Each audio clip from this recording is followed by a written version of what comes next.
Bonsoir à tous, bonsoir, bonsoir, bonsoir. Merci pour toutes les personnes qui sont connectées. Hein. Connectez-vous, connectez-vous. Alléluia. Connectez-vous. Alors, comment est-ce qu'on fait pour inviter les gens? Je ne sais pas trop.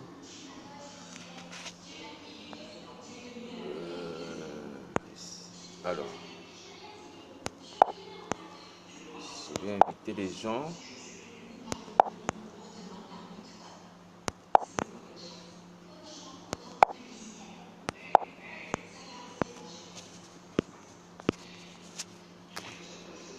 Alors, connectez-vous. Hein. Pour toutes les personnes voilà, qui sont amies avec moi sur Facebook, connectez-vous. Alors, aujourd'hui, c'est une soirée de prière. Une prière du salut. Donc, le salut pour nos âmes. Donc, c'est une aide. Hein, c'est une aide qui entre dans la deuxième option. Dans la deuxième option, c'est-à-dire que le Seigneur Jésus utilise quelqu'un pour vous amener à lui. Alléluia. Voilà, donc c'est pour ça que, inspiré par le Seigneur, je vous ai fixé rendez-vous à 21 h. Pardonnez-moi pour le dépassement au niveau du temps. Alors, pour que nous puissions prier, rechercher le salut de nos âmes, c'est plus important que toute autre chose. C'est plus important que tout l'or du monde, que tous les royaumes de ce monde. Hein? Le salut de vos âmes est plus valeureux que tout ce que vous pouvez posséder, que tout ce que Satan peut vous proposer. Voilà pourquoi le Seigneur Jésus pouvait dire, que sert-il à un homme de gagner le monde s'il perd son âme? Que sert-il à un homme de gagner le monde s'il perd son âme? Pourquoi? Parce que l'âme d'une personne n'a pas de comparaison. Alléluia. Voilà, donc, appelez-moi, on va prier. On va prier, on va prier sur la base d'Ézéchiel 37. On va demander au Seigneur de nous faire grâce. On va se lamenter, on va demander au Seigneur de nous ressusciter, comme les ossements desséchés d'Ézéchiel. Alléluia. Voilà, c'est parce que c'est la volonté du Seigneur. C'est sa volonté que nous puissions revivre. Mais il faut que nous puissions aussi manifester le désir de revivre. Vous voyez, par les lamentations, par les pleurs, par les regrets. Vous voyez, donc c'est important. C'est important. Cette attitude-là n'est pas une attitude qui déshonore. Non, c'est biblique. Vous vous souvenez même du roi David. David, dans le psaume 51, lorsqu'il a commis l'infamie dans l'affaire de Bathsheba, il s'est lamenté, il s'est écrit jusqu'alors. C'est même pas le seul psaume de repentance où David exprime ses péchés. Il y en a plusieurs comme ça. Où David dit, voilà, j'ai péché, mais mes péchés sont plus nombreux que les cheveux de ma tête. Alléluia. Donc, un roi, une personne aussi élevée que David, arrivait à s'humilier. Il ne regardait pas son statut. Il ne regardait pas la gloire attachée à cette personne. Alléluia. Il ne regardait même pas les dons que Dieu avait fait. Il était chantre. Il avait des prophéties. Vous voyez? Donc il était comblé. Mais lorsqu'il péchait, David s'humiliait de tout son cœur. Il ne regardait pas comment Dieu l'avait comblé. Il ne regardait pas comment Dieu l'avait élevé. Il ne regardait pas sa position sociale. Et il a écrit cela. Que ce soit les psaumes d'action de grâce, il rend grâce à Dieu, il dit mon âme bénit l'Éternel, et puis ça. Que ce soit les psaumes de repentance, tout est écrit. Vous voyez? Dieu ne se trompe pas. Lorsque Dieu dit, c'est l'homme selon mon cœur, Dieu ne se trompe pas. Parce que ce qui touche le cœur de Dieu, c'est d'abord l'humilité. Ce n'est pas le savoir, ce n'est pas l'intelligence, c'est l'humilité. Alléluia. Voilà pourquoi le Seigneur Jésus pouvait dire que le plus grand parmi vous sera votre serviteur. Alléluia. Le plus grand est le serviteur, le plus humble, le plus petit. Et c'est ce qui caractérisait aussi Jean-Baptiste. Cette humilité-là. Et voilà pourquoi il pouvait l'élever. Alléluia. Vous voyez, qu'on peut même être humble. Lorsqu'on regarde David, on peut même être humble, même étant roi. On peut être humble. Hein? C'est que le contraire des gens de ce monde, hein, qui sont des personnes, franchement, qu'on ne peut même plus approcher dès qu'elles sont élevées. Il y a certains aussi qui agissent ainsi aussi dans les églises. Hein? Lorsqu'on est devenu un grand homme de Dieu, c'est difficile qu'on puisse encore vous approcher. Déjà, on est déjà avec une cohorte des agents de sécurité, des gens qui vous conduisent la voiture, qui vous tiennent même la Bible. C'est pas possible. C'est pas possible. Vous voyez, là où les choses peuvent nous entraîner. La gloire. La gloire, c'est un piège aussi, attention. C'est pour ça que la Bible dit que la grâce est trompeuse. Toutes ces choses font partie de la grâce. Il faut faire attention. Hein? J'ai béni Dieu pour le test que nous avons partagé l'autre fois sur Facebook. C'est un combat. Il y a des moments où tu peux dire à Dieu, Seigneur, pardon. La gloire que tu me donnes là, Seigneur, je refuse. Je ne refuse parce que là, je ne suis pas prêt. Prépare-moi d'abord. Qu'elle ne soit pas un piège pour moi. Prépare-moi d'abord. Afin qu'elle ne me fasse pas chavirer. Alléluia. Donc, il faut être sage. C'est ce qui a fait tomber le fils prodigue. Il demande l'argent, il demande son héritage. Et lorsqu'il prend l'héritage, hein, il ne cherche même pas à monter son affaire. Pour dire que, bon, papa, je prends ma part d'héritage parce que je vais monter mon affaire. Mais non, il prend la part d'héritage pour aller se réjouir avec les prostituées. Alléluia. Voilà. Parce que quoi? Parce qu'il était encore mineur. Hein? La Bible parle du fils cadet. Donc il n'avait pas encore une certaine maturité dans ces choses-là. Alléluia. Voilà. Donc son cœur n'était pas encore préparé à gérer un héritage. Vous voyez? Donc parfois la prospérité peut être une occasion de chute. À cause de la prospérité, hein, beaucoup ont fait naufrage. C'est ce que Paul dit. Les gens voulant s'enrichir sont tombés. Attention. C'est un chemin glissant. C'est un chemin glissant. C'est un combat. Voilà pourquoi le diable, lui, il sait que c'est une astuce pour lui. C'est une arme. Voilà pourquoi il ne lésine pas sur le moyen. Pour faire tomber un chrétien, il est prêt à proposer tout ce qu'il peut avoir besoin, comme matériel, comme argent, comme position sociale. Mais la personne qui reçoit cette chose, se dit, ah mais non, mais peut-être j'ai une grande valeur. Hein? J'ai une grande valeur, hein? Je vais être bien considéré. Non, parce que Satan sait que là-dedans, il y a un piège. Il y a ta mort dedans. Alléluia. Voilà pourquoi souvent il faut combattre. Hein? Le combat n'est pas seulement contre la pauvreté. Il faut arrêter ça. Il faut arrêter ça. Hein? La pauvreté, ça ne tue pas, comme la prospérité. La pauvreté ne tue pas comme la prospérité. Si on fait même les sondages, les enquêtes, faisons les enquêtes. Il y a des chrétiens qui sont morts pauvres et les chrétiens qui sont morts riches. Voyons hein, le nombre de chrétiens qui sont allés au paradis en gardant la foi en Jésus-Christ étant dans ces deux conditions. C'est-à-dire que ceux qui sont morts pauvres ont gardé la foi, plus que ceux qui sont morts riches. Ça, c'est une évidence. Ça, c'est une évidence. Donc, le mal, ce n'est pas la pauvreté. Le mal de ce siècle, ce n'est pas la pauvreté. Hein? Le monde combat la pauvreté. L'ONU combat la pauvreté. Un programme de lutte contre la pauvreté. Programme de lutte contre la pauvreté. Attention, quand l'ennemi combat quelque chose, il faut dire que c'est salutaire. Et quand il propose quelque chose, il faut dire que c'est un poison. Il faut comprendre les choses comme ça. C'est le diable qui contrôle tous les programmes qu'on voit, hein, les programmes politiques de l'ONU contre la pauvreté, contre la pauvreté. La pauvreté est salutaire. La pauvreté t'empêche d'être idolâtre. Ce qui n'est pas le cas de la prospérité, mes frères. Nous l'expérimentons, c'est un combat que nous menons tous. Alléluia. Alors donc, ce n'est pas que nous prêchons la pauvreté systématique. C'est-à-dire qu'il faut que les gens soient pauvres pour aller au ciel, forcément non. Dieu nous donne le pain du jour. Ça, c'est important et c'est selon sa volonté. Le pain du jour est suffisant. Hein? Les enfants d'Israël ont marché 40 ans dans le désert. 40 ans. 40 années, ils sont passés dans le désert.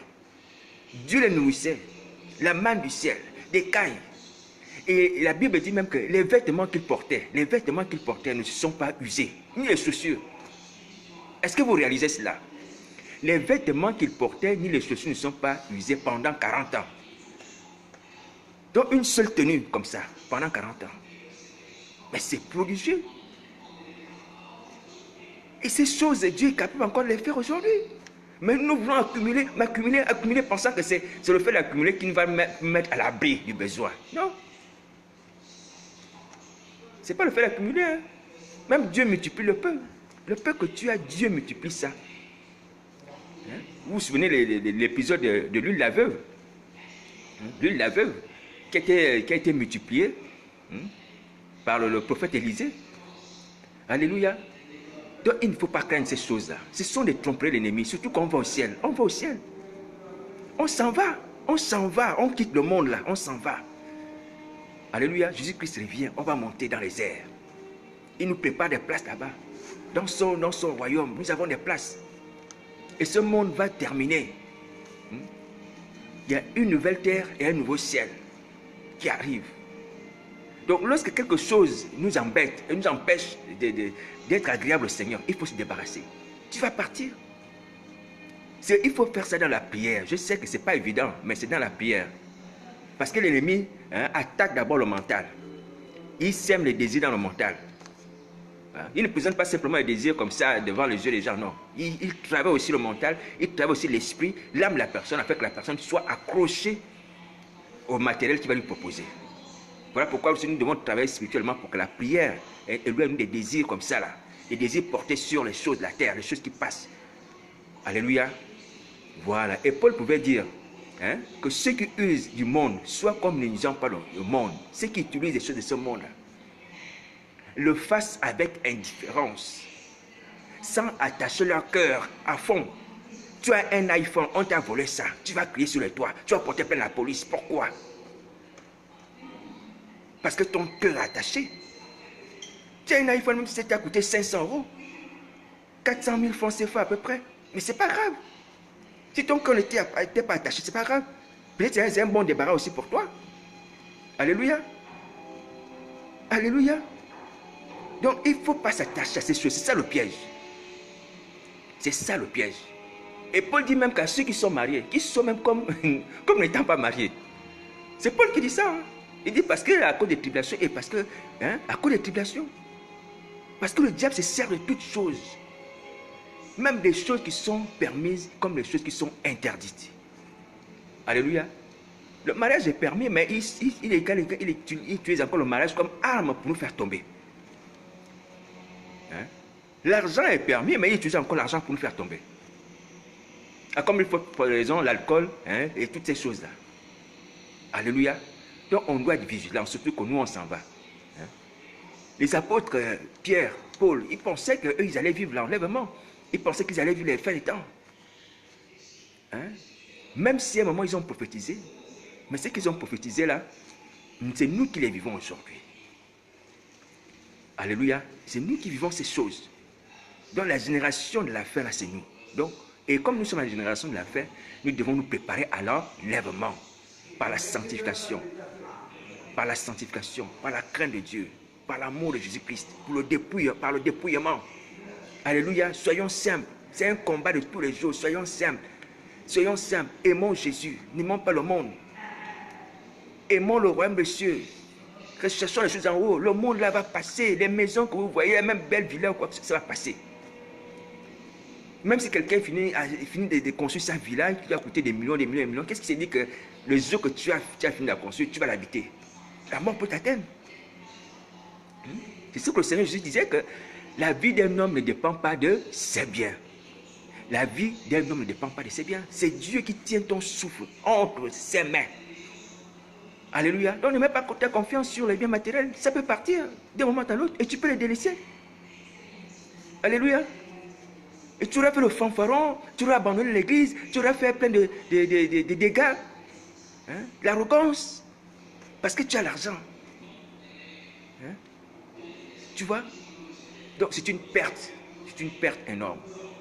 Donc concentrons-nous sur l'essentiel, le salut de nos âmes. Alléluia. Donc appelez-moi, je suis en ligne là, je suis connecté. C'est pas grave. Si quelqu'un m'appelle sur mon téléphone, je vais le prendre, on va prier. Alléluia. Alors donc la prière est centrée sur la repentance. La repentance qui consiste à nous lamenter. La réponse qui consiste également à nous plaindre, à gémir, à regretter ce que nous avons fait au Seigneur. À regretter ce que nous avons perdu, à reconnaître nos fautes devant le Seigneur Jésus, la trahison, la fausseté, la cupidité, toutes ces choses qui nous ont fait tomber, nous devons confesser cela. Alléluia. Il a dit dans 1 Jean 1,9, si nous confessons nos péchés, il est fidèle et juste de nous pardonner et de nous purifier toute iniquité. Jésus-Christ est fidèle et juste de nous pardonner et de nous purifier toute iniquité. Confessons nos péchés. Confessons nos péchés et détournons-nous du mal. Ouvrons-lui nos cœurs, il va nous délivrer. C'est ce qu'il veut, c'est sa volonté. Alléluia. Alors donc, il ne faut pas hésiter. Il ne faut pas hésiter. Si tu peux le faire toi-même, va au pied de la croix. Il va te délivrer. Il va te délivrer. Sinon, tu m'appelles là en ce moment. Donc 07 53 45 79 13. Tu mets l'indicatif de France 0033. Si tu es à l'extérieur, alléluia, on va prier, on va parler ensemble. C'est Paul qui disait aux Galates de porter les fardeaux les uns les autres afin que vous accomplissiez la loi de Christ. Priez les uns pour les autres. Alléluia. Donc c'est une aide. Moi aussi je ne refuse pas. Si quelqu'un est dans le Seigneur, il est debout, s'il me propose de prier pour moi, j'accepterai. Bien volontiers. C'est une bonne chose. Alléluia. Mais le Seigneur Jésus intercède pour nous au ciel. Alléluia. Mais il faut que nous-mêmes aussi nous puissions parler, nous puissions confesser. Comme la parole de Dieu le dit.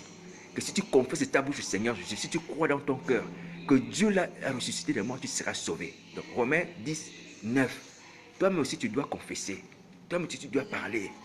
Même en pensée, tu dois parler. Alléluia. N'aie crainte, Jésus-Christ est avec nous. Je vous ai dit que le Seigneur Jésus est avec nous. Il a dit, je suis avec vous tous les jours de la vie jusqu'à la fin du monde. Dieu était avec Ézéchiel dans la vallée des ossements. Dieu est avec nous dans cette situation que nous vivons là. Il est avec nous. C'est sa volonté. C'est sa volonté que nous soyons sauvés. Ce n'est pas le désir du frère Daniel. Ce n'est pas le sentiment du frère Daniel. Ce n'est pas une invention du frère Daniel. Non, c'est la volonté de Dieu. C'est un ordre que les ossements ressuscitent. Alléluia. Parce que lorsqu'on prophétise, c'est sur ordre de Dieu. Ézéchiel a prophétisé sur un ordre de Dieu. Donc c'est sur un ordre. Alléluia. C'est un ordre de salut pour vous. Donc, ouvrez vos cœurs, prions, contactez-moi, n'ayez pas peur. Alors, donc, je vais encore dire que il est évident que autour de vous, il y a la pression ou en vous, Jésus-Christ délivre. Jésus-Christ guérit, Jésus-Christ protège. Alléluia. Par sa puissance, par sa présence, les chars de feu sont autour de nous. Le rendez-vous qu'on a pris là, le ciel aussi est en rendez-vous. Alléluia. Le rendez-vous le 21 là, le ciel aussi est en rendez-vous et avec nous, et en connexion. Il a dit, je suis avec vous tous les jours, jusqu'à la fin du monde. Et là où deux ou trois sont assemblés ensemble, il est au milieu d'eux. Donc, au nom de Jésus-Christ, nous sommes là. Nous voulons prier. Alléluia. Donc, il est là. Donc, ne craignez pas. Les chars de feu, les anges, vont vous protéger. Tournez les regards vers Christ. N'écoutez pas les voix qui veulent vous intimider. N'écoutez pas ces voix-là. Tournez les regards vers Jésus-Christ. Appelez-le. Dites-lui, Seigneur, j'ai besoin de toi. Je suis incapable, je suis impuissant. Alléluia. Voilà.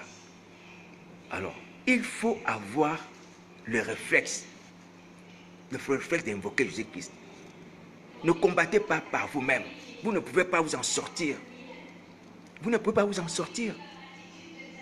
Ce sont des puissances qui qui vous tiennent à la captivité. Donc il faut appeler celui qui est au-dessus de ces puissances, Jésus-Christ. C'est lui qui les a dépouillés. Alléluia.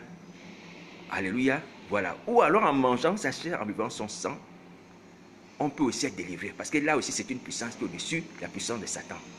La chair au sang de Jésus-Christ, avec foi. Voilà comment un jour, pour parler du fait que nous devons invoquer Jésus-Christ dans les dangers, lorsque nous sommes en proie à la mort, aux menaces. Voilà comment, lorsque le Seigneur Jésus se manifeste aux disciples, vous vous souvenez de l'histoire de lorsque le Seigneur Jésus marchait sur les eaux. Alors, lorsqu'il se manifeste aux disciples la nuit, les disciples, les apôtres, ils étaient dans la barque. Donc, ils ont cru voir un fantôme. C'est alors que lorsqu'ils le voient marchant sur les eaux, il dit aux apôtres, non, ne craignez pas, c'est moi. Et Pierre dit, non, Seigneur, c'est toi, ordonne que j'aille vers toi. Et le Seigneur Jésus lui dit, viens. Le Seigneur lui dit, viens. Pierre sort de la barque. Il commence à marcher sur les eaux. Pap, pap, pap. Et tout d'un coup, un vent s'élève. Et à cause du vent, Pierre commence à enfoncer dans les eaux. Donc, Pierre commence à regarder les eaux. Il cesse de regarder le Seigneur Jésus. Donc, il commence à éprouver la peur. Et c'est à ce moment, au moment où il commençait à éprouver la peur, il enfonçait. Et quand il a enfoncé, il a dit, Seigneur, sauve. C'est alors que le Seigneur Jésus a étendu la main et l'a retiré. Il a retiré des eaux. Alléluia. Voilà, parce que Pierre avait commencé à buter en voyant le vent. Alléluia. Voilà, donc, aller vers Jésus, il y a toujours les obstacles. Aller vers Jésus, il y aura toujours une opposition. Quittez la situation où vous êtes là. Pour aller vers Christ, il y a toujours une opposition, mais ne craignez pas, le Seigneur Jésus est debout. Il est debout au-dessus des eaux. Ce qui veut faire peur là, les eaux, qui vous tiennent la captivité, Jésus-Christ les domine. Il domine la mer, les esprits des eaux. Alléluia. Et il vous sort des eaux à une condition, invoquez-le. Alléluia. Il sort des personnes qui font naufrage des eaux. Si ces personnes l'invoquent, invoquez-le. Vous ne pouvez pas vous débattre contre les eaux. Vous ne pouvez pas vous débattre contre les eaux. Vous avez besoin de Jésus-Christ pour vous sortir des eaux. Alléluia. Parce qu'il domine sur les eaux. Il marche sur les eaux. Alléluia. De la même manière qu'il a sorti Pierre des eaux lorsqu'il était enfoncé, il va vous sortir des eaux. Et il va vous sortir des eaux. Tournez simplement le regard vers lui. Ne regardez pas les eaux. Ne regardez pas les voix qui vous intimident, qui vous menacent. Parlez à Jésus-Christ comme Pierre a parlé au Seigneur. Il a dit, Seigneur, sauve. Seigneur, sauve-moi, j'enfonce. Parlons à Jésus-Christ. Parlons-lui, parlons, invoquons. Invoquons son nom, demandons sa grâce, demandons son secours. Et nous serons délivrés. Alléluia. Merci, merci vraiment pour toutes les personnes qui prennent en considération ces paroles. En ce moment-là, si tu prends en considération ces paroles, tu es sauvé. Parce que ça, c'est la Bible. Je ne te raconte pas des paroles inventées par moi-même ou des histoires que j'ai entendues. Ça, c'est la parole de Dieu. Et Dieu accomplit ce qui est conforme à sa parole. Parce qu'il est fidèle. Alléluia. Voilà un autre argument. Une autre raison qui peut te pousser à faire confiance à Jésus-Christ. Parce qu'il est fidèle. Il est juste fidèle. La Bible dit qu'il est fidèle et véritable. C'est-à-dire qu'il ne ment pas. Lorsqu'il promet, il réalise. Donc, la fidélité de Jésus-Christ là ne dépend pas de ta justice. Ça dépend de son caractère, sa nature. Il est comme ça. La Bible dit que même lorsqu'on le trahit, même lorsqu'on devient infidèle, c'est Paul qui le dit, lui il demeure fidèle, il ne change pas. Alléluia. Voilà pourquoi la Bible dit que Dieu est bon envers même les hypocrites. Dieu est bon envers même les gens qui ne sont pas reconnaissants. Il fait lever son soleil sur les bons. Il fait lever son soleil sur les bons et les méchants. Il fait pleuvoir sur les justes et les injustes. Parce que la fidélité de Dieu est comme ça. C'est sa nature. Alléluia. C'est sa nature. Alors, donc, comptons sur la fidélité de Dieu. Comptons sur sa fidélité. Ne compte pas sur tes forces. Il est fidèle. Quiconque invoquera son nom sera sauvé. Alléluia. Donc, appelez-moi. Hein? Appelez-moi, on va prier. On va prier, mes frères et sœurs. On va prier. On va prier. Jésus-Christ est là au milieu de nous. Il est au milieu de nous. Alléluia. Il est au milieu de nous. Alors, je vais encore prier. Seigneur Jésus, merci pour ces moments. Je te recommande encore, oh Dieu, cet échange. Pour toutes les personnes qui sont connectées, pour toutes les personnes qui entendent, Seigneur, oh Dieu, cet échange. Pour toutes les personnes, Seigneur, oh Dieu, qui ont pris rendez-vous, Seigneur, mon Dieu, qui se soient pris rendez-vous en vain. Seigneur Dieu, parce que, Seigneur, tu prépares toutes choses. Seigneur, oh Dieu, d'avance. Merci, Seigneur, de toucher les cœurs. Merci de ramener, Seigneur, les âmes. Seigneur, oh Dieu, à la repentance. Par les pleurs, par les gémissements sincères. Afin que tu puisses restaurer, Seigneur, oh Dieu, ton église, tes enfants, ceux qui sont sortis, Seigneur, oh Dieu, de la maison, comme le Fils prodigue, Seigneur, oh Dieu. Donne-nous le courage d'ouvrir nos cœurs, Seigneur, oh Dieu. Donne-nous le courage de confesser nos bouches, Seigneur, oh Dieu, nos fautes, notre orgueil, notre rébellion, nos péchés, nos faiblesses, Seigneur. Car tu ne veux pas notre mort, mais notre vie. Que ton sang couvre ces moments, que ton Saint-Esprit soit en action sur toutes les âmes qui regardent, sur toutes les âmes, Seigneur, qui écoutent, sur toutes les âmes qui ont le désir d'être sauvées, Seigneur, oh Dieu. Merci de nous retirer des eaux comme tu as retiré Pierre. Ce soir, Seigneur. Alléluia. Amen. Amen. Amen. Voilà, toujours dans ce même esprit. Hein, ce même esprit. Donc, ayez foi, ayez foi, ayez foi en Dieu, ayez foi en Jésus-Christ. Ayez foi en son secours, ayez foi en son amour. C'est l'amour de Dieu qui a permis que le Fils prodigue puisse aller, l'amour du Père qui a permis que le Fils prodigue puisse repartir vers ces derniers. L'amour. L'amour. Et je vous ai dit que le Seigneur Jésus nous aime encore. Sinon, il ne parlerait plus. Alléluia. Il ne parlerait plus de repentance. L'amour du Père demeure. L'amour de Jésus-Christ demeure encore puissant, intact à notre égard. C'est vrai qu'il est désolé par rapport à nos actions, mais il continue à nous aimer. Et il veut nous laver, il veut nous purifier, il veut nous restaurer. Alléluia. Alléluia. Donc venons à lui. Comme le Fils prodigue est allé vers son Père. Parce qu'il a eu confiance que son Père lui pardonnerait s'il confesse ses péchés. Parce que son Père est un homme bon. Je dis qu'il est un homme bon qui pardonne les péchés. Alléluia. Il pardonne les péchés des coupables. Donc, si le diable vous parle toujours de cette affaire des Hébreux 6 là, Hébreux 6, que si quelqu'un a connu Christ et s'est a goûté que Christ est bon, il ne peut plus revenir à la repentance. C'est faux. Le Fils prodigue avait connu que son Père était bon. Il est revenu à la repentance. Ce qui détermine ton retour, c'est toi-même, ton désir de revenir. Parce que nous ne sommes plus soumis à la loi. Tout ce qui est l'objet de la loi est une malédiction, comme dit Paul. Si quelqu'un veut travailler avec la loi, veut vivre selon la loi, il est mort. Nous marchons avec la loi de Christ, la loi de la grâce. La loi qui accepte que lorsque tu pèches, tu te repens et tu es pardonné. C'est cette loi-là. La loi de la repentance et du pardon des péchés. Ce n'est pas la loi du péché et de la condamnation, non. La loi de la repentance et du pardon des péchés. C'est cette loi-là dans laquelle nous sommes, c'est la loi de Christ. Alléluia.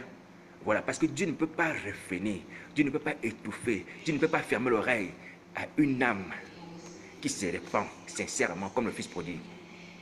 Même s'il a connu l'amour du Père, même s'il a dilapidé l'argent du Père, même s'il s'est vendu aux démons pour faire le mal, Dieu manifestera encore sa bonté. Alléluia. Jésus-Christ est fidèle. Mais seulement il faut vous dépêcher. Je vous l'ai dit, il faut vous dépêcher. Il y a un temps pour tout. La grâce est limitée. La grâce est limitée. Il y a un temps pour tout. C'est ce qu'Ecclésiaste nous dit. Il y a un temps pour toutes choses. Il y a un temps pour la grâce. Attention. Il y a un temps pour l'ouverture du ciel. Il y a un temps pour la fermeture du ciel. Alléluia. Donc il y a un temps où le Père attend le Fils prodigue. Il y a un temps aussi où il n'attend plus le Fils prodigue. Il faut faire attention. Jésus ne va pas nous attendre indéfiniment. Indéfiniment. Non, ce n'est pas vrai. Souvenez-vous de l'histoire des vierges sages et des vierges folles. Les vierges folles, lorsqu'elles arrivent, maintenant elles viennent cogner à la porte. à la porte de l'époux. L'époux dit non, retirez-vous de moi.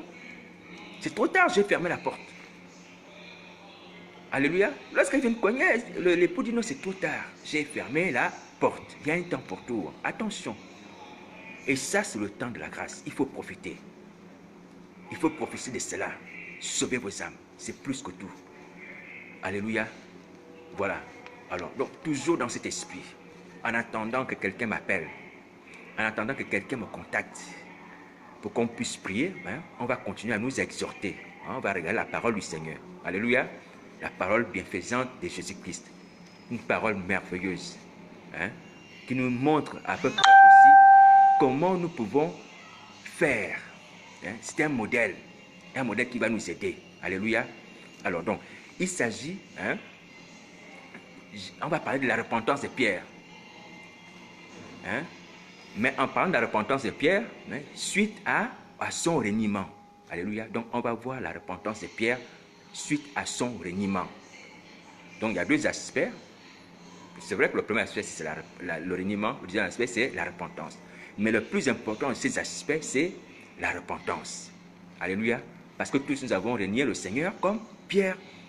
Tous nous avons vendu le Seigneur comme Judas Iscariote. Mais ce qui est important, c'est notre attitude par rapport à ces péchés.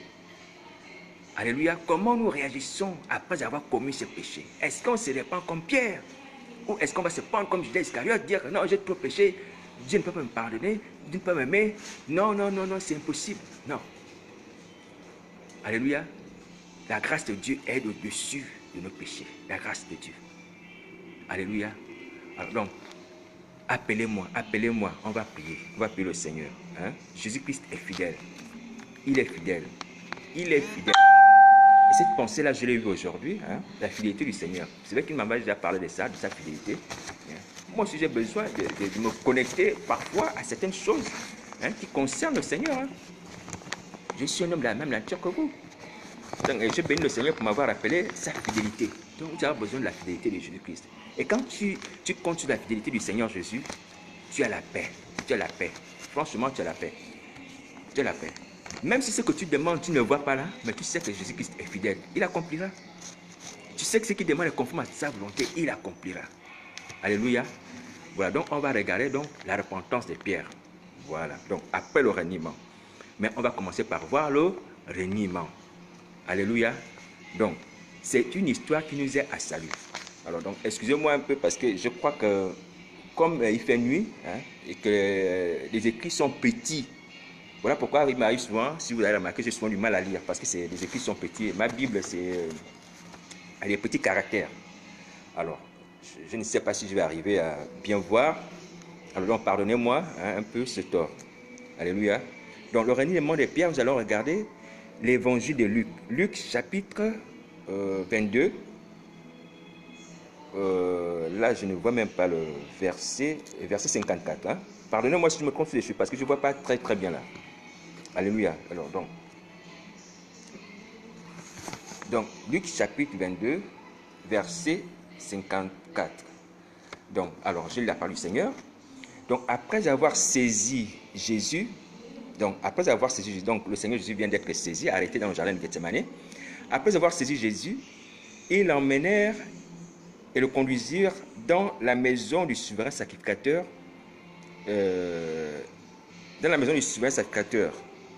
Pierre suivait de loin. Amen. Alors, ils allumèrent un feu au milieu de la cour et ils s'assirent. Pierre s'assit parmi eux. Une servante qui le vit assis devant le feu fixa sur lui les regards et dit: cet homme était aussi avec lui. Mais il le nia en disant: femme, je ne le connais pas. Peu après, un autre, l'ayant vu, dit: tu es aussi de ces gens-là. Et Pierre dit: homme, je n'en suis point. Alors, environ 1 heure plus tard, un autre insistait, disant: certainement cet homme était aussi avec lui, car il est galiléen. Pierre répondit: homme, je ne sais ce que tu dis. au même instant, comme il parlait encore, le coq chanta. Le Seigneur s'étant retourné, regarda Pierre. Et Pierre se souvint de la parole que le Seigneur lui avait dite. Avant que le coq chante aujourd'hui, tu me régneras 3 fois. Et c'est là où le plus important arrive. Alors, et étant sorti, il pleura amèrement. Alléluia. Je répète, et étant sorti, il pleura amèrement. Alléluia. Alors, donc, ce passage-là, hein, c'est le passage également de notre histoire. Parce que nous ne sommes pas différents de Pierre. Alléluia. Alors, pour nous rafraîchir la mémoire, hein, Pierre a régné le Seigneur Jésus 3 fois de suite, selon la parole que le Seigneur Jésus lui avait dite quand ils étaient ensemble dans le jardin de Gethsemane. Hein? Le Seigneur Jésus avait dit aux disciples, aujourd'hui je serai arrêté, je serai crucifié, je vais ressusciter. Et mais les disciples ont commencé à dire, non, Seigneur, ça ne peut pas t'arriver, nous, on va mourir avec toi. Hein? Pierre aussi a dit pareil. Non, on va mourir avec toi, je vais mourir avec toi, je ne te régnerai pas, tout ça. Mais le Seigneur Jésus a dit, écoute, tu ne me régneras pas, tu ne me régneras 3 fois avant que le coq ne chante. Alléluia. Mais le Seigneur Jésus, sachant qu'il ne pouvait pas compter uniquement, je dis bien uniquement sur les disciples, s'était adressé à Dieu pour pouvoir le fortifier. Alléluia. Donc, le Seigneur Jésus avait dit aux disciples qu'il le régnerait. Mais, et en disant qu'aux disciples qu'il le régnerait, ce n'était pas de sa volonté. C'est parce que les disciples étaient affaiblis, attristés. Ils n'avaient pas pris le soin de prier. Alléluia. Et ils voyaient leur état spirituel. Il a dit non, vous allez me régner. Parce que moi, je vois que vous n'avez pas prié. Et il leur disait même, veillez et priez, afin que vous ne tombiez pas dans la tentation. Donc, afin que vous ne puissiez pas arriver à ce genre de dégâts. Mais ils ont dit, non, nous, on ne va pas te régner, on va être avec toi, on va mourir avec toi, et tout ça. Il a dit, d'accord. Et Pierre a dit, il a juré, tous les autres ont juré, mais il a dit, le coq ne chantera pas 3 fois que toi, Pierre, tu m'auras nié. Bon, après, le Seigneur Jésus a continué à prier. La Bible dit dans un autre passage que c'est un ange qui est venu le fortifier. Parce qu'il avait besoin que les disciples prient aussi avec lui. Alléluia. Et prient aussi pour lui. Donc le Seigneur Jésus ne dédaigne pas les prières lorsqu'il était sur la terre qu'on pouvait faire pour lui. Attention. C'est pour ça que c'est important de comprendre que lorsque Dieu nous bénit, Dieu ne refuse pas aussi que nous puissions le bénir. Nous bénissons Dieu, c'est biblique. Hein? Oui, nous bénissons Dieu. Mais lorsqu'on bénit Dieu, ça ne veut pas dire que Dieu est dans le... Dieu dédaigne nos bénédictions. Si, non, il ne dédaigne pas. On peut bénir le Seigneur. Hein? Siméon a béni Jésus lorsqu'il est né. Alléluia. Lorsqu'il a pris l'enfant dans ses mains, nous pouvons bénir le Seigneur Jésus. Il ne dédaigne pas cela. Alléluia. Donc, étant sur la terre, il a dit aux disciples, priez avec moi. D'autres, ils ont dormi, ils sont endormis. Mais après, il a dit, mais vous allez vous endormir, mais vous allez me régner. Vous voyez? Donc, il avait aussi besoin du soutien, d'une certaine manière. Mais, comme les disciples étaient affaiblis, comme les disciples n'étaient pas très motivés, ils étaient fatigués, ils voulaient dormir. Là, le Seigneur Jésus a prié tout seul, et un ange est venu, et c'est un ange qui l'a fortifié. Alléluia. C'est un ange qui l'a fortifié à Gethsemane. Dans un autre passage, on dit qu'un ange est sorti, il l'a fortifié, lorsque sa sueur s'est transformée en grumeaux de sang. Un ange l'a fortifié. Alléluia. Alors, ceci déjà, ça nous permet de dire quelque chose d'important par rapport aux hommes de Dieu qui comptent sur les groupes d'intercession uniquement pour être affermis. Uniquement sur la prière des groupes d'intercession pour être affermis. Attention, attention. Je ne dis pas qu'on ne doit pas compter sur les groupes d'intercession de l'Église. Tu es homme de Dieu. Tu peux compter sur un groupe d'intercession dans l'Église. Généralement, les groupes d'intercession prient pour les hommes de Dieu, le pasteur et tout ça. Mais attention, toi aussi tu dois avoir une vie de prière intense. Hein? Tu dois avoir une vie de prière personnelle intense. Alléluia. Parce que si le groupe d'intercession est faible, ou si le groupe d'intercession prie, alors qu'il y a une urgence, il y a quelque chose de très grave qui demande vraiment l'intensité de la prière sur toi, que Satan est en train de programmer, et qui s'endorment, et qui font les prières à légère, sans avoir annulé le projet de Satan dans ta vie par la prière. Et toi, tu te dis, non, bon, il y a le groupe d'intercession qui prie pour moi, c'est pas grave, je peux sortir avec ma femme, on peut manger au restaurant, on peut boire et dormir tranquille. Attention, tu seras atteint. Tu seras atteint. Et c'est l'erreur que beaucoup d'entre vous ont commise. Beaucoup d'entre vous ont commis cette erreur. De compter sur le fait que le groupe d'intercession a prié pour moi, voilà, c'est pas grave, je peux manger, je peux boire, il prie pour moi. Moi, je le faisais aussi. Je le faisais quand j'étais dans une église, j'étais dans un groupe d'intercession. C'est vrai, on priait donc pour le responsable, on prie pour sa maison, c'est des problèmes, si c'est là, machin. Mais il faut que le responsable aussi ait une vie de prière intense. Alléluia. Alléluia. Il faut qu'il développe une intimité avec Dieu, comme le Seigneur Jésus à Gethsemane. Alléluia. Et au besoin, un ange peut sortir, venir fortifier lorsqu'il voit que les gens ne sont pas, ses collaborateurs n'arrivent pas. Hein, à le fortifier, hein, à l'aider à surmonter l'épreuve. Alléluia. Le Saint-Esprit prend le relais par des soupirs inexprimables aussi. C'est ce que la Bible nous dit. Alléluia. Mais notre confiance ne doit pas reposer sur les groupes d'intercession. Notre confiance totale ne doit pas reposer sur eux, mais sur notre relation avec Dieu, sur mon travail avec Dieu, le travail de mon âme. Le travail de mon âme. Alléluia. Parce que je travaille avec mon âme par le Saint-Esprit. Le travail de mon corps. Le travail de ma nature avec Dieu. Dans la prière. Quand je me débat dedans, c'est ça sur lequel je dois compter. Et c'est ce que le Seigneur Jésus a fait. Tu vois, la sueur s'est transformée en grumeau. Parce qu'il était dans l'intensité. C'était le feu en lui. Le corps était en train de transpirer. Alléluia. Voilà. Donc il faut arriver à faire des choses comme ça. Il faut s'affermir soi-même avec le Seigneur dans le secret. Alléluia. Voilà, ça c'est important. Et la Bible dit que malheur à celui qui compte sur un homme. Voilà. Bon, malheur à celui qui compte sur un homme, mais nous sommes une communauté. Lorsqu'il y a un problème, c'est vrai qu'on doit se soutenir les uns les autres. Mais la confiance absolue doit dans le travail qu'on fait avec le Seigneur. Dans la relation de prière qu'on entretient avec Dieu. Alléluia, c'est ce qui sauve, c'est ce qui nous permet de tenir debout. Voilà, donc ça on peut retenir de cela comme ça là, lorsqu'on revient dans la vie. Mais lorsqu'on est tombé, on a besoin de nous relever. C'est ce que nous essayons de faire ce soir. Donc n'hésitez pas à m'appeler à ce sujet. Parce que la Bible dit que si l'un tombe, quand ils sont deux, si l'un tombe, l'autre relève celui qui est tombé. Voilà, donc on a besoin des uns des autres pour se relever lorsqu'on est tombé. Alléluia. Voilà comment aussi, lorsque Pierre était dans la prison, Pierre était emprisonné. Et Pierre, il était emprisonné. Il avait enlevé même la Bible qu'il avait enlevé la ceinture, il avait enlevé le manteau, il était là, emprisonné. Mais l'église nécessitait de prier pour lui. L'église nécessitait de prier pour lui. Après, il y a un ange qui est venu, qui l'a fait sortir de prison. Alléluia. Et pendant qu'il somnolait encore, il somnolait encore. Vous voyez? Donc, c'est les choses qu'il faut faire. Il faut faire aussi, il faut prier pour les uns pour les autres.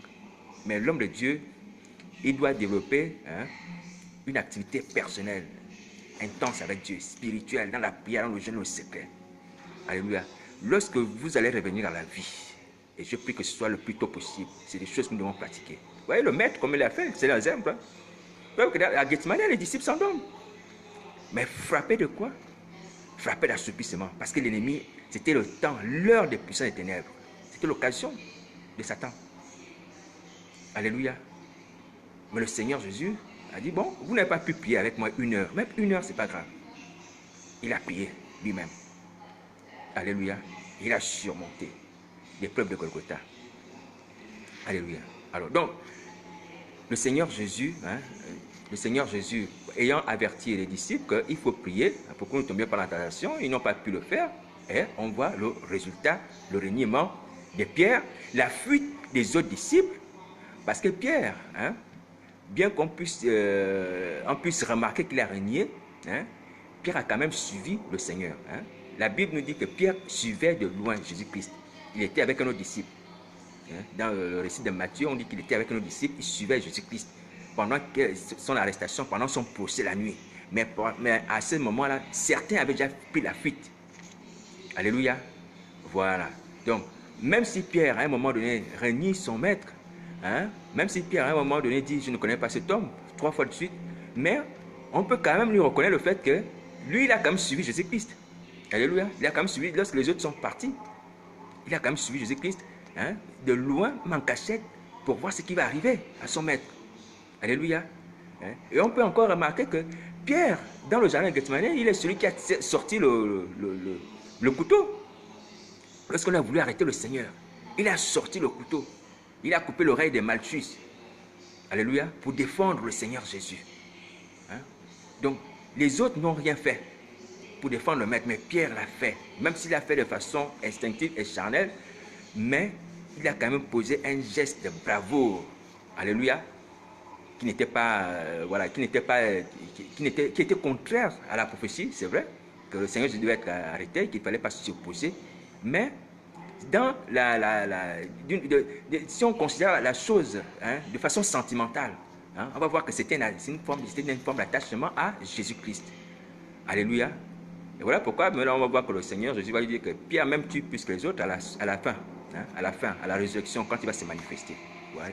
Voilà. Même s'il le faisait comme ça un peu dans l'émotion, mais c'était aussi une forme de manifestation de son attachement à Jésus-Christ. Alléluia. Donc Pierre suivait le loin. Pierre a coupé l'oreille de Malchus pour défendre son maître. Voilà. Donc Pierre n'a pas été aussi, comment dire ça? Il n'a pas été quelqu'un aussi lâche que cela. Vous voyez?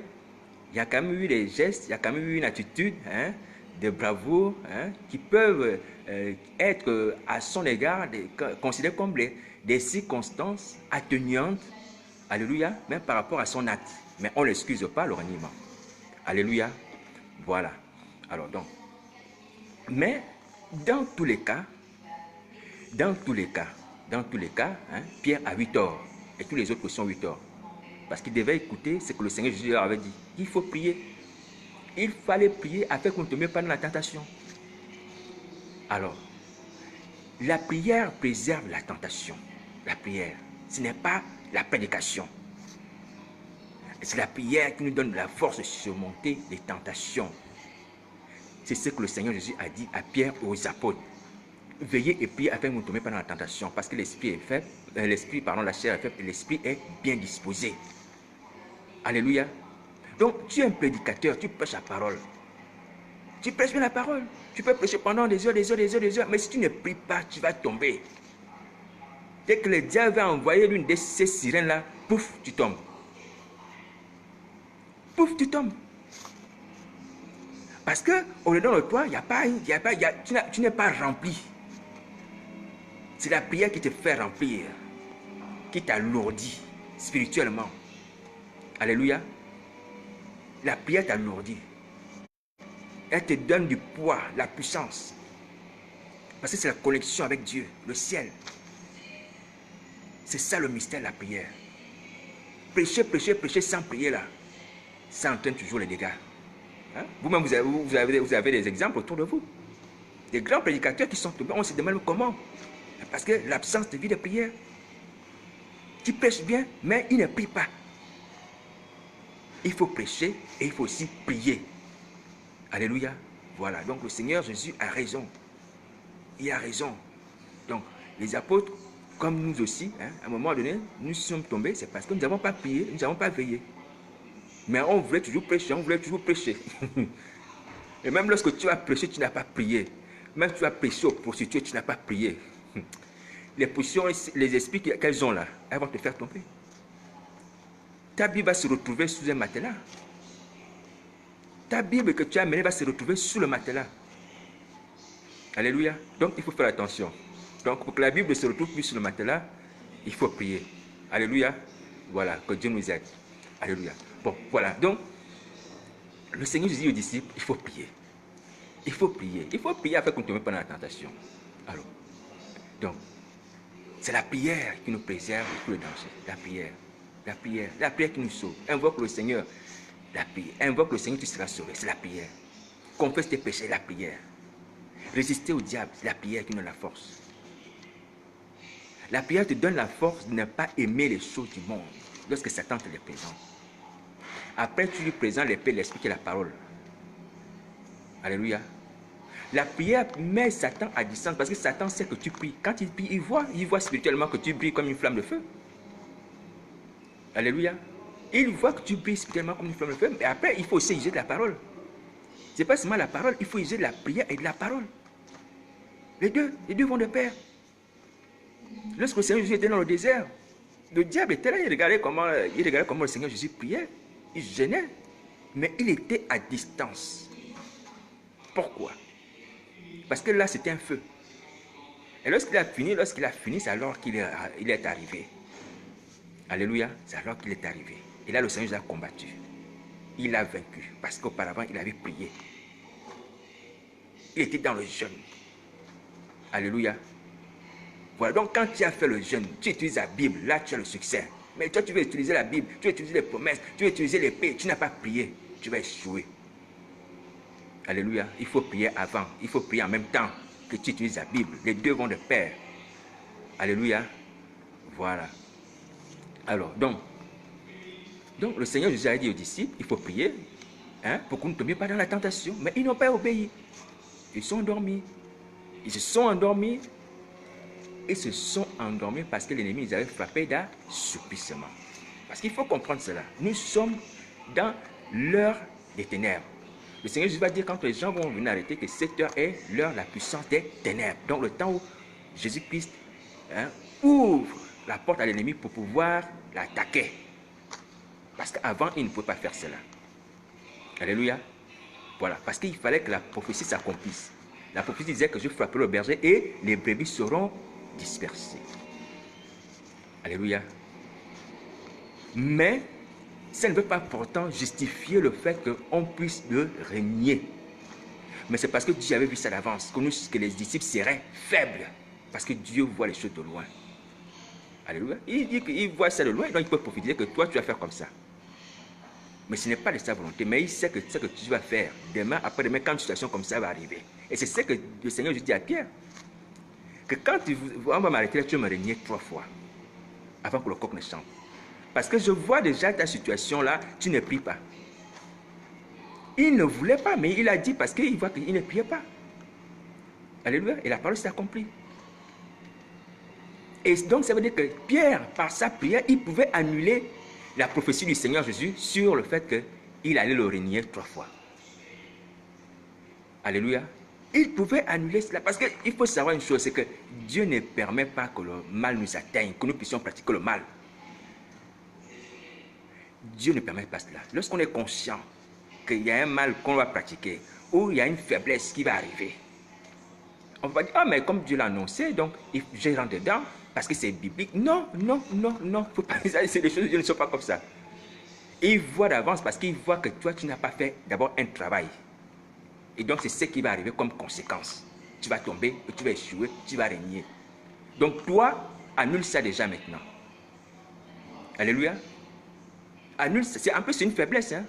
Ce n'est même pas un châtiment, c'est une faiblesse. Donc, travaille déjà ta faiblesse avant que l'épreuve ne te fasse tomber. Au moment où on te dit que tu vas faire ça, commence à prier. Oh, dis Seigneur, voilà, bon, je me mets à prier. Qu'est-ce qu'il faut faire? Il faut jeûner et prier. Tu jeûnes, tu pries. Alléluia. Voilà. Alors, donc, Dieu n'est pas pour qu'on puisse le régner. Dieu n'est pas pour qu'on puisse tomber. Même s'il l'annonce, c'est parce qu'il voit que nous ne faisons pas un certain travail. Donc, il peut annoncer cela comme conséquence. Alléluia. Et donc, on ne doit pas prendre cela comme aussi quelque chose de normal, de bien. Non, c'est pas bien. C'est pas bien. Régner son maître, c'est pas bien. Et c'est ce que Satan a souvent, lorsqu'il interprète les Écritures. Ah mais non, mais c'était biblique. Mais comme c'est biblique, comme c'était annoncé, donc c'est bien la volonté de Dieu. Non, non, non, non, non, non. Dieu ne veut pas que nous puissions commettre le mal. Mais nous pouvons annuler même un mal qui est annoncé. Alléluia. Voilà, donc c'est cela. Alors, donc, mais Pierre et les apôtres, devaient effectivement prier parce qu'il y avait un enjeu spirituel qui les concernait. Alléluia. C'est vrai que la parole disait que je frapperai les bergers et les brebis seront dispersés. Ce n'est pas que les brebis vont régner le Seigneur, le Maître. Alléluia, ça c'est autre chose. Mais il y avait aussi le fait que le Seigneur Jésus avait déclaré aux apôtres que Satan vous a réclamé. Écoutez bien. Il dit, Satan vous a réclamé pour vous cribler comme le froment. Pour vous cribler. Mais j'ai prié pour vous. Vous voyez? Afin que la foi ne défaille point. Le Seigneur Jésus a dit c'est la pierre. Donc Satan réclamait déjà les disciples. Donc Satan était aux aguets pour frapper les disciples. Il avait déjà eu Judas, donc il voulait aussi avoir les autres. Donc il y avait une certaine convoitise ou une guerre spirituelle invisible que Satan avait dirigée contre les disciples du Seigneur Jésus. Il voulait désorganiser son groupe. Il voulait disloquer. Alléluia. Voilà. Donc il voulait détruire le groupe de Jésus-Christ. Donc il y avait cela. Ils étaient l'objet d'une certaine, d'un programme satanique. Hein? Alléluia. Donc, il a dit au Seigneur, il a dit à Pierre que, écoutez, Satan vous a réclamé pour vous prier comme un froment, mais moi je vous ai prié pour afin que ta foi ne défaille point. Hein? Il a dit, c'est la pierre. Toi aussi, quand tu seras affermi, va aussi affermir tes frères.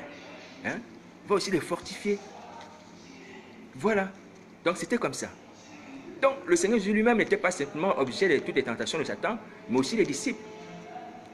Donc il y avait cela. Donc les Pierre et les apôtres devaient prendre conscience que notre situation n'est pas une situation normale, où on peut dormir comme on veut, où on peut marcher comme on veut. L'ennemi aussi nous cherche, veut nous détruire. Alléluia. Voilà. Donc c'est cela. Hein? Il a dit déjà que vous serez haïs de tous à cause de mon nom. Ils étaient déjà haïs depuis. À cause de Jésus-Christ, depuis. Alléluia. Donc il y avait cet enjeu-là, il y avait ce programme satanique de détruire l'église, de détruire le groupe aussi qui était là. Mais les disciples et Pierre n'avaient pas pris conscience, n'avaient pas fait cas de cela par la prière. Hein, en annulant cela par la prière. Alors, donc voilà comment quand le Seigneur Jésus est arrêté, on l'amène chez Caïphe, on l'amène chez le souverain sacrificateur, Anne et tout ça. Hein, Pierre suit de loin cette affaire. Pierre suit de loin cette affaire. Il suit de loin, en cachette, ayant la peur au ventre. Alléluia. Alors, et c'est là où la prophétie va s'accomplir. Le reniement 3 fois. Alors, donc on lui demande, mais toi, tu étais avec Jésus? Oh non, il dit, je ne connais point. Une personne vient encore dire, non, c'est toi, mais tu es avec Jésus? Il dit, non, je ne connais point. Et la 3e fois, on vient encore dire, non, certainement, tu étais avec Jésus. Et là, il dit, non, je ne connais point. Je ne connais point. Hein? Je ne connais point cet homme. Et c'est à ce moment-là que le Seigneur Jésus le regarde, le coq chante. Et Pierre se souvint. La Bible dit que Pierre se souvint de la parole que le Seigneur Jésus lui avait dite. Avant que le coq ne chante, tu m'auras renié 3 fois. Alléluia. Voilà. Donc, Pierre s'était souvenu de la parole que le Seigneur Jésus avait dite. Au travers du regard, au travers du chant du coq. Alléluia. Voilà. Donc, ça, c'est ce qui nous est tous arrivé. Hein? Le péché du reniement de Jésus-Christ, quelles que soient les conditions dans lesquelles nous sommes passés. Nous avons régné Jésus-Christ, soit parce que nous avons eu peur des persécutions, soit parce que nous avons eu envie d'aller pécher avec une femme à l'autel. Parce que c'est aussi un reniement. Quand on couche avec une femme, on commet l'adultère, on renie Jésus-Christ, on renie la parole de Dieu qui dit qu'il ne commettrait point d'adultère. Ça aussi, c'est une forme de reniement. On renie que le corps, là, est le temple du Saint-Esprit. On va le suivre quand même. C'est une forme aussi de reniement. Alléluia. Alors, donc, toutes ces choses que nous avons faites, comme Pierre, ces péchés-là, le reniement, tout ça là, par peur, par amour de la chair, nous avons été coupables. Nous avons été coupables. Alléluia. Donc, j'aimerais que tu puisses te rappeler. J'aimerais que tu puisses te rappeler là où tu es tombé. Alléluia. C'est important. J'aimerais que tu puisses te rappeler là où tu es tombé, ce qui t'a fait tomber. La Bible dit que lorsque le coq a chanté, lorsque le Seigneur Jésus s'est retourné, Pierre s'est souvenu de la parole que le Seigneur Jésus lui avait dite. Qu'avant que le coq ne chante, tu me régneras 3 fois. Donc, et là, quand Pierre s'est souvenu de cela, c'est alors qu'il s'est mis à pleurer amèrement. Donc, essaie un peu de te rappeler ce qui t'a fait tomber dans la sorcellerie. Prends quelques instants en ce moment-là. Prends quelques instants. Fouille dans ta conscience. Fouille dans ton cœur. Fouille dans ton esprit. Où est-ce que tu es tombé? Où est-ce que tu as reçu cela? Par comment tu as reçu cela? Regarde-toi un peu. Regarde-toi un peu le moment où tu t'es rendu bizarre. Tu as constaté que tu devenais une autre personne. Que tu entendais des voix bizarres. Que tu vois des choses bizarres. Ce moment-là, quand tu as reçu cet esprit-là, est-ce que tu te rappelles encore? Alléluia. Est-ce que tu te rappelles? Est-ce que tu te rappelles de ce moment? Parce que la sorcellerie, c'est un esprit. Est-ce que tu te rappelles? J'aimerais que tu puisses te rappeler. J'aimerais que tu puisses cerner la source, l'origine de ton mal. Là où tu es tombé, là où tu as chuté. Là où Satan est rentré en toi. Parce que c'est cela. Dans le jardin d'Éden, lorsque Ève a mangé le fruit, lorsque le diable a dit, si tu manges ce fruit, tu serais comme Dieu, toi et ton mari, vos yeux vont s'ouvrir, et tout ça, et tout ça. Elle a mangé le fruit, les yeux sont verts, ils se sont connus, ils étaient nus, et tout ça, et tout ça. Mais quand Dieu est venu, le soir, il a parlé. Il a demandé à la femme, pourquoi tu as fait ça? La femme a dit quoi? Elle a dit, le serpent m'a séduite. Le serpent m'a séduite. Donc, j'ai mangé le fruit là parce que le serpent m'avait séduite. Je n'ai pas mangé le fruit là de moi-même. Donc, le fruit n'est même pas venu comme ça là. Il y a quelqu'un qui m'a séduit, qui m'a enchanté. Parce que séduction, il faut comprendre cela comme enchantement, envoûtement, hypnotisé. Pour que je puisse manger cela, le serpent. Ève n'avait pas perdu la conscience. Ève n'avait pas perdu la mémoire.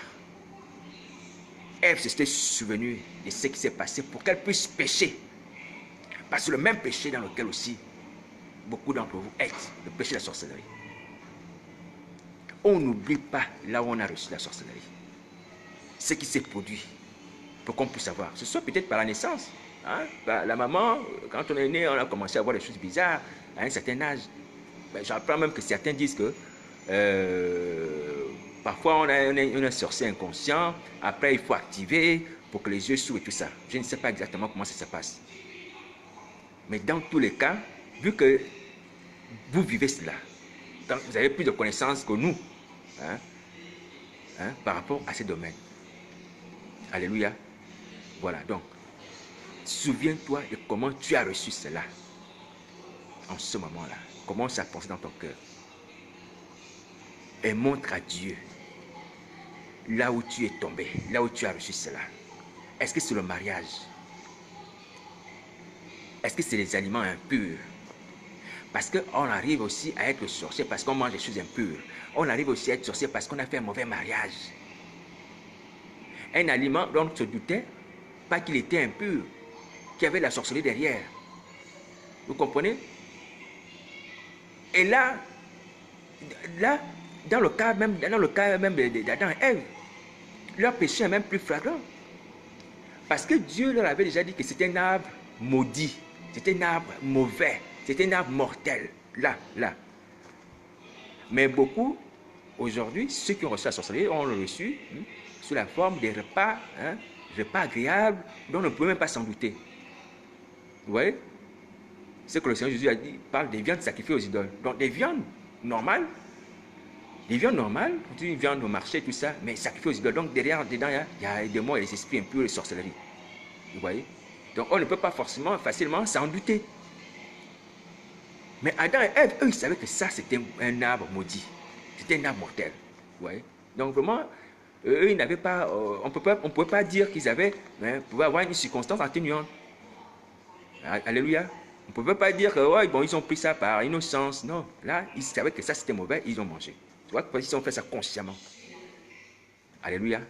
Alors, parfois, il y a des gens qui mangent des choses impures. Hein, dans le sommeil, ils se disent, bon, j'ai fait un rêve, j'ai mangé des choses impures, alors que c'est la sorcellerie. Satan qui est rentré. Vous vous souvenez de Judas dans la Sainte Seine. Lors de la Sainte Seine, lorsque le Seigneur Jésus fait le repas de Pâques avec les apôtres, hein, dans la chambre haute meublée.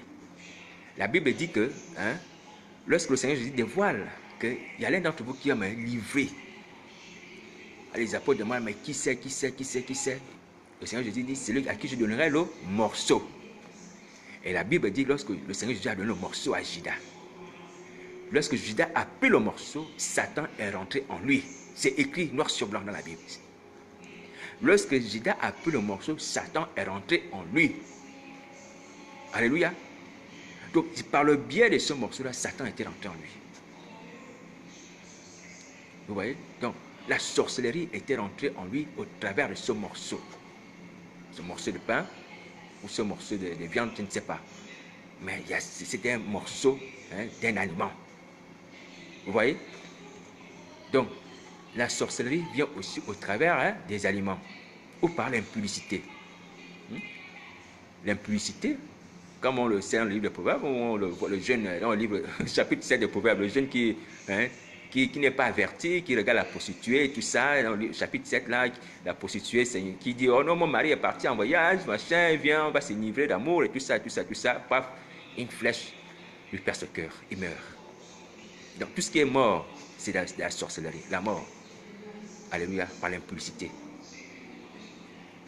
Hein? Donc, vous voyez, donc, quels que soient les moyens, quels que soient les endroits, quelles que soient les personnes aussi qui ont été les instruments, souviens-toi un peu, prends quelques minutes, souviens-toi, rappelle-toi. Le Seigneur Jésus disait dans les Apocalypses à une église que souviens-toi là où tu es tombé et repens-toi. Souviens-toi là où tu es tombé et repens-toi. Vous comprenez? Donc c'est important de se souvenir de là où nous sommes tombés. Parce que là tu revois les causes. Pour ne plus refaire la même erreur. Alléluia. Voilà. Donc regarde un peu dans ta mémoire, regarde dans ton cœur. Là où tu es tombé. Est-ce que c'est parce que tu as mangé des choses impures? Est-ce que tu es tombé dans l'impudicité? Tu as fait un faux mariage? Tu as mangé un repas empoisonné? Ou parce que c'est la naissance? Tu as reçu cela par la naissance? Regarde un peu en toi. Tu as plus de révélations dans ce domaine que moi. Alléluia. Tu as plus de révélations dans ce domaine que moi. Donc, regardez un peu vous-même, là où vous êtes tombé. Alors, est-ce que tu as vu maintenant que c'est ça qui m'a fait tomber? C'est par là qui m'a fait tomber. Tu ne restes pas là-dessus. Maintenant, tu fais quoi? Tu pleures, tu gémis comme Pierre. Comme Pierre, tu gémis comme Pierre. Alléluia. Lorsque Pierre s'est souvenu hein, de ce qu'il venait de faire là, qu'il venait de régner Jésus-Christ, il a pleuré amèrement, amèrement. Vous comprenez? Donc il a pris conscience qu'il vient de commettre quelque chose d'impensable. Et c'était annoncé. Il a pleuré amèrement. C'était des pleurs de regret, sincères. Alléluia. Donc en ce moment-là, la prière de ce jour, comme je le disais, c'est une prière de repentance. Nous devons pleurer, nous devons gémir. Que ce soit parce que par inadvertance, c'est-à-dire que par tromperie, on a mangé un repas, nos parents, hein, nous aussi nous ont mis des gouttes dans les yeux et nos yeux sont ouverts, quelles que soient les formes. Hein, quelles que soient les formes. Qu'on ait été conscient ou inconscient, nous devons pleurer, nous devons gémir. Parce qu'en ayant reçu cela, nous sommes malheureux, nous sommes misérables. Alléluia. Et nous commettons le mal, les choses qui ne plaisent pas à Dieu. Nous sommes méchants pour rien. Comme si on pouvait être méchant pour quelque chose, oui. Mais là, on est vraiment méchant. On est méchant, même jaloux. La jalousie, c'est ça, être méchant pour rien, c'est la jalousie. Quelqu'un t'a rien fait, tu es jaloux. Tu commences à le haïr. Parce qu'il a une chaussure que tu n'as pas. C'est cela, être méchant pour rien, il n'a même pas offensé. Hein? Même si on peut dire en griffe que bon, à la limite, il t'a offensé. Rien. Parce que ce sont les œuvres, la sorcellerie. Alléluia. Bon, ce n'est pas pour rigoler. Alors, Soyons sérieux. Ce que Dieu veut, c'est un cœur repentant. Conscient ou inconscient, si nous avons ces choses, nous avons péché, nous avons régné, et nous sommes devenus ainsi possédés, pleurons, lamentons-nous. Dieu veut cela pour nous libérer. Alléluia. Alléluia. Alléluia. N'ayons pas les haines de colère par rapport à la personne qui nous a trompés. La personne, hein, je parle de la personne, je ne parle pas du serpent. Le serpent, c'est autre chose. Dieu dit, hein, lorsque la Ève dit que le serpent m'a suivi, j'ai mangé. Dieu dit, bon, écoute, ta possédé va écraser la tête du serpent. Donc, alléluia. Excusez-moi, c'était un petit problème de connexion. Alors, la connexion a un petit problème. Hein? Donc, il y a eu une petite pause, mais c'est pas grave. Alors, donc, je vous souhaiterais vraiment qu'on puisse profiter de ces moments pour prier. Il faut prier maintenant. Il faut prier. Il faut prier. Le Seigneur Jésus veut que nous puissions prier. Nous devons nous lamenter maintenant. Alors, je vais finir la pensée que j'avais tout à l'heure. Donc, la femme a fait tomber le mari. Donc, Ève a fait tomber Adam. Mais Adam a continué à demeurer le mari de Ève. Ils ont procréé. Attention. Donc, ça veut dire que si un homme ou une femme nous a fait tomber, ça ne veut pas dire qu'il devient notre ennemi. Parce que c'est notre conjoint. Vous voyez? Donc, Dieu n'a pas dit inimitié entre toi et la femme. Parce qu'elle t'a fait tomber, toi, homme, non. Il a dit, d'accord, vous allez multiplier, mais vous allez rester maudit. Vous comprenez bien ce que je veux dire. Mais inimitié avec le serpent. Alléluia. Voilà, donc, pour les cas comme ça, hein, les cas où c'est la femme qui était l'instrument, hein, j'ai dit que ce sont des cas spéciaux. Donc, il faut qu'on se voit, qu'on en discute, qu'on prie. Alléluia. Parce qu'il faut regarder aussi la base, hein, la nature du mariage, toutes ces choses-là. Et même si le mariage était boiteux, même si le mariage était boiteux, c'était un mariage intéressé, hein, c'était un mariage de combat. Parce que c'est l'ennemi, vous combattez, envoie une femme dans votre vie, tu es un grand pasteur, tout ça, vous avez fait les enfants, vous avez fait tout ça. Ça peut s'arranger. Jésus-Christ est le réparateur des brèches. Il répare nos erreurs. Hein? Il répare nos erreurs. Mais il faut certaines conditions. Alléluia, il faut certaines conditions. Il faut qu'on se voit, on parle de ces choses-là. Mais bien, moi, je vous dire que lorsque David a épousé les filles de Saül, là, la première et la deuxième, que ce soit Mika comme sa sœur, hein, qu'on lui a prise, c'était pas avec la volonté de Dieu. Et vous savez que Dieu avait déjà maudit Saül, Dieu l'avait déjà rejeté, lui et ses enfants, lui, sa maison. Mais David a quand même vu, hein, a épousé une fille de Saül. Et voilà pourquoi Mika n'a pas pu enfanter. Alléluia. Mika n'a pas pu enfanter. Là, la fille de Saül qui était mariée à David. C'est contraire à sa volonté. Mais Dieu a quand même laissé faire, d'une certaine manière. Hein? Un peu comme le père du fils prodigue, hein? Donne l'argent, donne la fortune à son fils, même si c'est que c'est pas bien, mais d'une certaine manière, il a insisté. Le fils a insisté. David a certainement insisté aussi. Hein? C'était l'une des erreurs de David. Hein? Mais heureusement que ça ne lui a pas porté préjudice par rapport à sa royauté.